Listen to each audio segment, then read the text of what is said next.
बैठिए।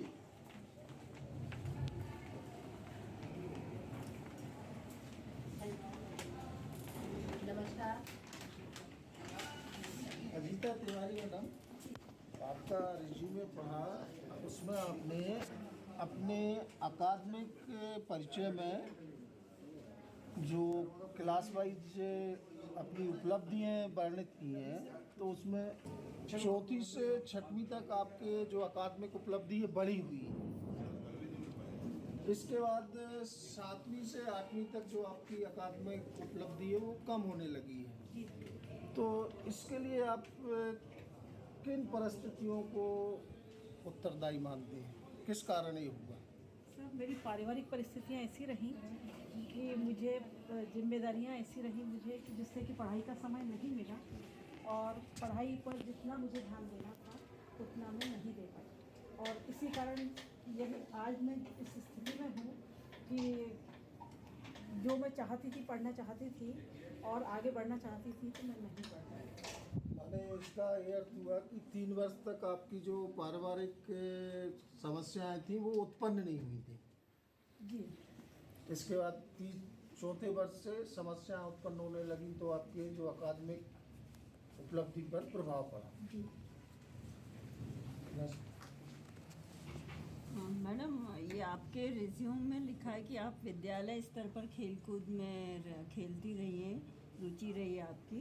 तो आप क्या बता सकते हैं कि किस खेल में आपकी विशेष रुचि रही? खेल में मेरी विशेष रुचि नहीं थी। सामान्य तौर पर बच्चों को जो खो खो, दौड़, इस तरह की रही खेल में। और बाकी मेरे परिवार की जो परिस्थितियाँ ऐसी थी कि बहुत ज़्यादा ऐसा पढ़ा लिखा माहौल नहीं था, जिसकी वजह से मुझे कोई प्रोत्साहित करता और पढ़ने के लिए जैसे सुविधाएं होनी चाहिए, क्योंकि मैं ग्रामीण क्षेत्र से हूँ। ग्रामीण क्षेत्रों में मानसिकता ये है कि लड़कियों को ज़्यादा पढ़ाना नहीं है, लड़कियों को ज़्यादा आगे बढ़ने नहीं देना है, तो इसलिए बाहर जाने की अनुमति नहीं थी। अतिरिक्त जो हम अभ्यास करना रहता है बच्चियों को, उसके लिए बाहर निकलने नहीं देते थे।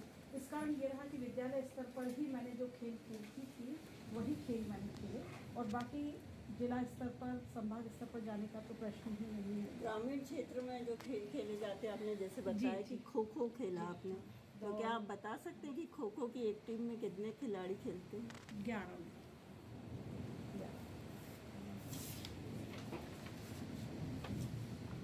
आपका मैडम ये रिज्यूम जो आपने दिया हुआ है, आपके रिज्यूम का काफ़ी अध्ययन करने के बाद में हमें ऐसा लगता है कि आपने अपने रिज्यूम में एक बहुत दिया हुआ है इसमें लिख करके कि आप अपने स्वयं के करियर के विकास के लिए आप किन क्षेत्र में सुधार करना चाहेंगे और मतलब अपने उस सुधार के क्षेत्र में कैसे आप सुधारेंगे?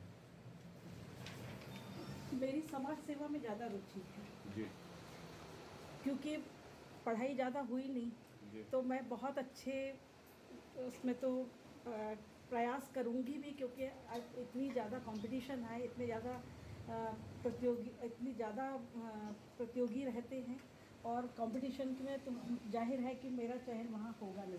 तो इसलिए फिर वहाँ प्रयास करने का वही एक ही क्षेत्र बचता है कि मैं समाज सेवा की तरफ जाऊँ, और जो भी मेरे एक समाज के उत्थान के लिए जो भी मैं कर सकती हूँ। आपके तो सामाजिक क्षेत्र का दायरा क्या रहेगा? क्या आप अपने जहाँ रह रही हैं वही आपका सीमित दायरा रहेगा या आप उस दायरे से और ऊपर किस लेवल तक आप अपने सामाजिक सेवा को लेकर के जाएंगी? जैसे स्लम एरिया में ज़्यादातर देखने को ये मिलता है कि वहाँ पर जो दुर्व्यसन देखने में आते हैं, जैसे नशा है, महिलाएं हैं, उनके साथ में जो शारीरिक प्रताड़ना उनको मिलती है, घरेलू हिंसा जो होती है, तो उनको वहाँ पर मैं समझाइश देकर और उनको मैं समझाऊंगी कि ये इस तरह की जो समाज के लिए, एक परिवार के लिए एक अच्छा माहौल जो होना चाहिए, वो उनको समझाने का प्रयास करूँगी। आपको जैसा आपने बताया कि आपका जवाब है कि मैं स्लम एरिया में जाऊंगी। जी।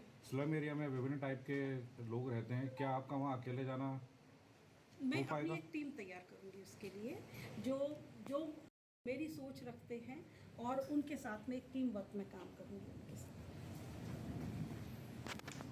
नमस्कार अजीता मैडम, आपके रिज्यूमे से आपकी काबिलियत की पहचान होती है। आपका सपना भी आपने मेंशन किया है। आपके सपने को पूरा करने में आपकी कौन सी दक्षता सहायक हो सकती है और किस प्रकार आपकी सहायता, आपकी दक्षता करेगी?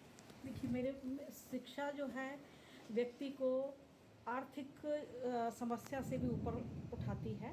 और मेरे साथ ये रहा कि मैं ग्रामीण क्षेत्र से रही, पारिवारिक स्थिति भी बहुत अच्छी नहीं थी, और फिर समाज सेवा में भी रुचि थी, मेरे सपने बहुत थे, लेकिन इसके लिए बहुत अच्छा मैं नहीं कर पाती थी। तो मैंने चपाती केंद्र और पापड़ और घरेलू जो गृह उद्योग हैं उनके द्वारा मैं रोज़गार से जुड़ना मैंने उचित समझा। रुई की बत्ती बनाना और ये इस तरह के जो मेरे स्तर की जो शिक्षित जो हैं वह इस तरह के काम कर सकते हैं जो अपने आत्मनिर्भर कर पाए। क्या आप अपना सपना एक बार और दोहरा सकती हैं? यही है कि मैं किसी पर भी अपनी आवश्यकताओं के लिए किसी पर निर्भर न रहूं, मैं आत्मनिर्भर रहूं और आर्थिक रूप से मैं अपने पैरों पर खड़ी रहूं। ये मेरा सपना है। धन्यवाद, धन्यवाद।